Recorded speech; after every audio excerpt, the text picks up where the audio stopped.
Guruji, this is a conversation between a man who has come to Krishnaji to discuss about the conflict that is happening because of desires. So he says, the man says, but cannot conflicting desires be brought under control? Cannot these wild horses be tamed? And Krishnaji says, you have tried, haven't you? The man says, yes, for many years. Krishnaji says, have you succeeded? The man says, no, but that is because I haven't properly disciplined desire.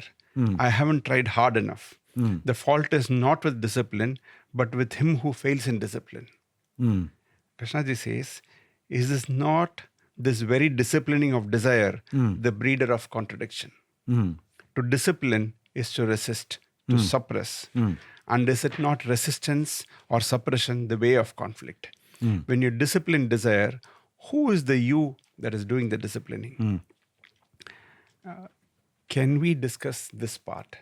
Because again, all the time we have been taught about desire is the one that is contributing to conflicts in life. It is the bringer of suffering in life. And so what happens is the self desires, and then there is another part of the self that says, I will not let this desire ruin my life. And so thereby there's a suppression of the desire. Of course. How does one handle this in life? Okay, let us go back to the model of consciousness and awareness. So you see, the desire is coming from one of these anthropomorphic figures, maybe from one of the Asuric energies. Then there is a policing fellow there who says, no, this is wrong. This is not allowed. We cannot have this desire. He is policing. Now he is the result of social and religious conditioning. He has arisen from that ground, and therefore he is the advocate of self-control and self-discipline. So he is policing all the time. Now, because he is policing and he is contrary to reality, what will happen is huge amount of energy will be drained, and because of perpetual ongoing conflict with the draining of energy, the person will become a burnt out guy very soon. There won't be fresh energy in him. He won't be alive, and the intelligence will not be in evidence because conflict will snuff out that intelligence. So the person will be dead. So from that we can see that conflict and control and discipline is not a way to bring some order and some silence in the hall of consciousness. That is not the way. And some other way is there. What is that way? Some other way is there. A way which is not a method. What is that? The dormant faculty which is underlying the consciousness, all the goings on in consciousness, which is silent and which is almost, we can say, in most people it is atrophied. Like I never use my left arm, let's say. My left arm is atrophied. And I use my right hand. I'm a right-hander. So the muscles are all very good. But in the left arm, the muscles are all atrophied. I don't use it. So in much of humanity, I would say that the faculty of awareness, which is actually the prime life giver for man, and which is so subtle that you can't even tell anybody that I have this and this is a source of power. You won't go so far because you're not confident of making the declaration. So that faculty of silence, that faculty of being, and which is the faculty of intelligence, you have that. And you have to cognize that. And you've got to approach life from that ground, not from the ground of the mind. How does one do that? One do that. I can tell you what happened to me. I had a problem 50 years ago, and myself was very troublesome at that time. So I had to watch this popping up and popping down of all these guys in consciousness. And there was no alternative for me but to watch it.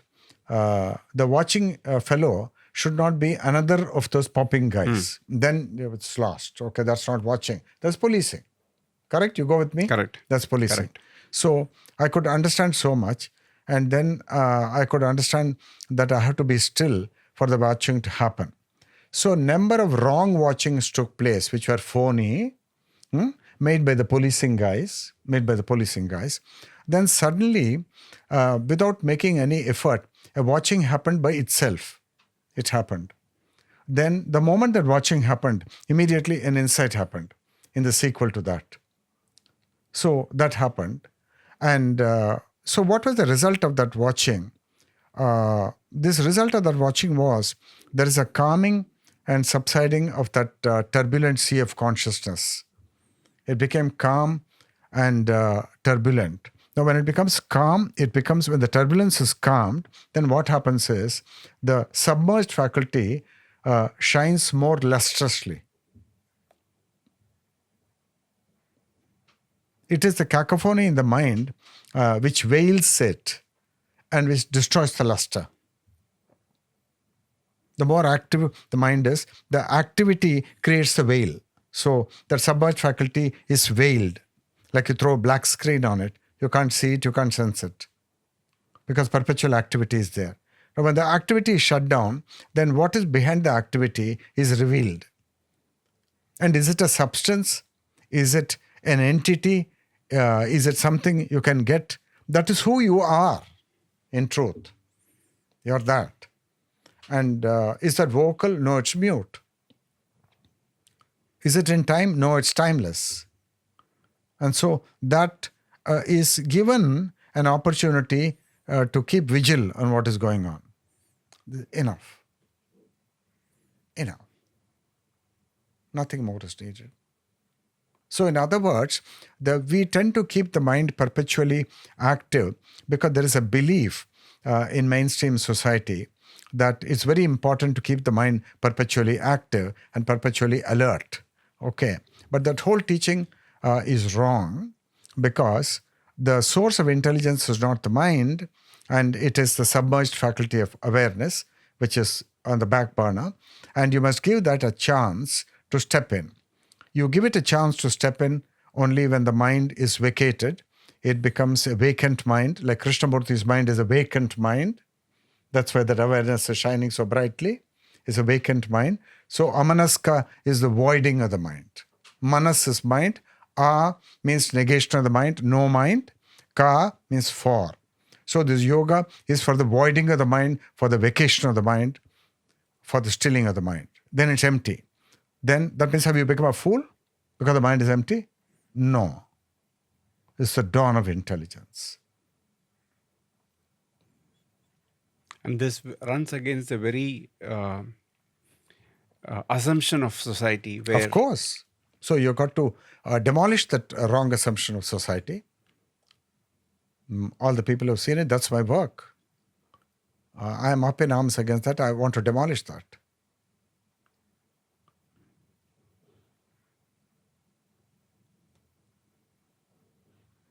And how would you... So suppose, let's say, I'm giving you a statement. Okay. You and I have a common friend. Okay. Srinivas, some friend. And you and I are drinking coffee together. And we tell each other, I say, Gopal, you see this guy Srinivas, he's so bright. He's able to pay attention so easily. Now, for him, his divine architecture facilitates the mind to be still, the mind to be calm, so that the thing which is behind is shining through. Is shining through. So the moment you and I speak, Srinivas is picking up immediately. Immediately is picking up what you have in your mind, what I have in my mind. So that's intelligence. And that intelligence you have, that intelligence I have. Now comes the bombshell.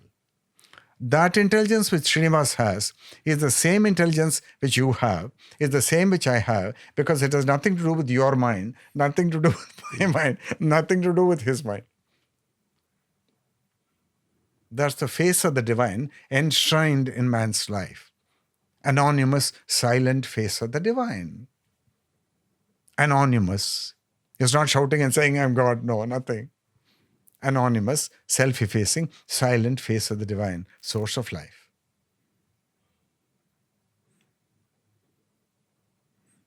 And the noise and the cacophony, is from the mind. it's preventing us to see Because through that acts as a veil.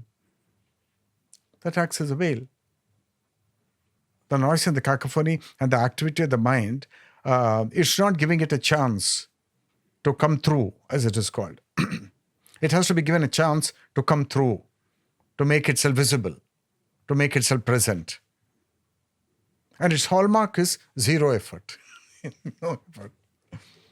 The mind will struggle. The mind will make effort because it is full of conflict and duality. There's no duality.